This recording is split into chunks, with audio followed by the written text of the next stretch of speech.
최근 부동산 시장의 침체, 특히 아파트 가격의 폭락으로 인한 소송이 줄을 잇고 있다고 합니다. 아파트의 경우 수년 전 분양을 받고 계약금을 지급한 다음 중도금과 잔금은 대출을 받아 지급하는 경우가 많이 있습니다. 그런데 수년 전 아파트를 분양받을 때에는 아파트 가격이 상승할 것으로 기대하여 높은 분양가를 감수하고 아파트를 분양받았으나 아파트 가격 폭락으로 인해 그 중도금과 잔금에 대한 대출이자를 감당하기도 어려운 안타까운 상황인 분들이 많이 있습니다.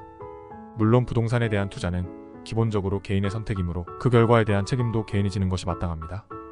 그러나 아파트 가격 폭락으로 인해 한 가정이 파괴되고 그 구성원이 절망에 빠지게 되는 경우 이를 오로지 개인의 책임으로만 돌릴 수 있을까요?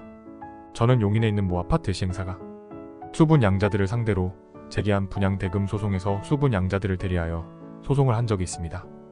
당시 시행사는 중도금 및 잔금을 미납한 수분 양자들 수십 명을 상대로 한꺼번에 분양 대금을 청구하였는데 피고들인 수분 양자들은 아파트 가격 폭락에다 대출금에 대한 이자를 감당하느라 허리가 휠지경이었고 그중 일부는 신용불량이 될 위기에 처하기도 했습니다.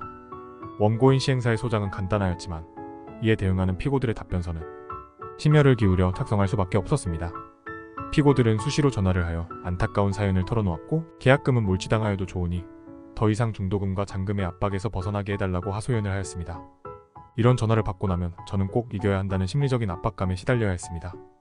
특히 피고들 중 한 명은 소장을 송달받은 후 안타깝게도 극단적 선택을 하여 그 가족들이 소송 수개를 하기도 하였습니다. 나는 분양 대금 청구에 대해 가능한 모든 항변을 정리하여 주장하였습니다. 약정해제권, 사정 변경, 약관 명시 설명 의무, 신의 측 등등. 특히 시행사와 수분 양자의 경제력의 차이, 시행사는 분양 계약이 해제되더라도 실질적으로는 경제적 불이익이 경미하다는 점 등을 강조하였습니다. 결국 이 사건은 판결이 아니라 화해권고 결정으로 마무리되었습니다.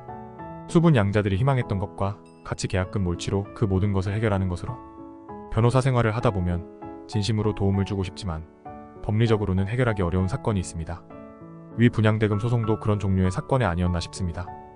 법에도 인정이 있다고 하였던가요? 조정이나 화해권고는 이런 의미에서 법의 인정을 보여줄 수 있는 하나의 통로이지 싶습니다.